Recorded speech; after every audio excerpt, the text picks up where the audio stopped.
Point එක මොකද්ද? මේ ආණ්ඩු පක්ෂයේ තියපු ඒ සේම් පොයින්ට් එක තමයි මගේ. කතා කරන්න. நன்றி. இன்றைய தினம் எங்களுடைய மீன்பிடி அமைச்சர்கிட்ட ஒரு சில விடயங்களை நான் கேட்க விரும்புகிறேன். ஒரு நிமிடம் கால்குலேட் பண்ணிக்கொள்ளுங்கள் சரியாக. இந்த புத்தகம் ஒன்று இருக்கிறது, மேஜர் பப்ளிக் இன்வெஸ்ட்மெண்ட் ப்ராஜெக்ட் என்ற ஒரு புத்தகம் ஒன்று இருக்கிறது. எங்களுடைய அமைச்சர் இதுவரை வாசிக்கிறதுக்குரிய அறிவிற்கோ தெரியவில்லை. அதிலே ஃபிஷரியிலே 4 ப்ராஜெக்டுகள் 250 மில்லியன் தாண்டப்பட்ட ப்ராஜெக்ட் இருக்குது. முதலாவது ப்ராஜெக்ட் நீங்க போட்டுக்கிறீங்க, டெவலப்மெண்ட் ஆஃப் மைல்டி ஃபிஷரி.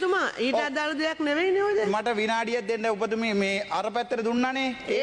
ඒ අදාළ දෙයක් නම් කතා කරන්න. මම අහන්නේ මේක අදාළ එකක්. විනාඩියක් දෙන්න මේක මම පැහැදිලි කරන්නේ. විනාඩියෙන් ආණ්ඩු පක්ෂයට එක නීතියක් මට එක නීතියක්. විනාඩියෙන් අවසන් ආයෙ දෙන්න තව විනාඩියක් දෙන්න ඩිස්ටර්බ් කරාම. විනාඩිය. හරිද? டெவலப்மெண்ட் ஆஃப் மைல்டி ஃபிஷரி ஹார்பருக்கு நீங்கள் 717 மில்லியன் 2021 இருந்து 2025 ஆண்டு செலவழிக்க வேண்டிய இந்த கணக்குக்கு இப்போது 974 மில்லியன் செலவழித்திருப்பதாக 2025க்கும் 26க்கும் போட்டுக்கிறீர்கள். ஆனால் மைலிட்டி இதுவரைக்கும் கொடுக்கப்படல, அந்த துறைமுகம் இதுவரைக்கும் கொடுக்கப்படல.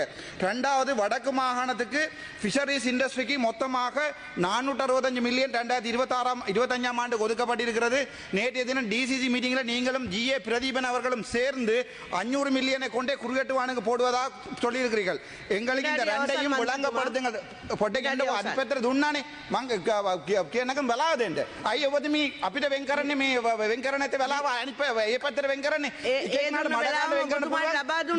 වදගත් පොයින්ට් එකක් අහන්න වෙන් කරන්න බැරිද විනාඩියක්? දෙපැත්තටම ඔයා සමාන වෙන්න ඕනේ. විනාඩිය අවසන්නේ මන්ත්‍රීතුමා. හරි තපරේ දෙන්න. එතකොට මේ තපරේ දෙන්න මම අවසන් කරනවා. මේ மதிப்புக்குரிய மீன்பிடி அமைச்சரே, இந்த பக்கம் நான் நினைக்கிறேன் பக்கம் 22ஆம் பக்கத்துக்கு விளக்கத்தை சொல்லுமாறு அன்புடன் கேட்டுக்கொள்கிறேன்.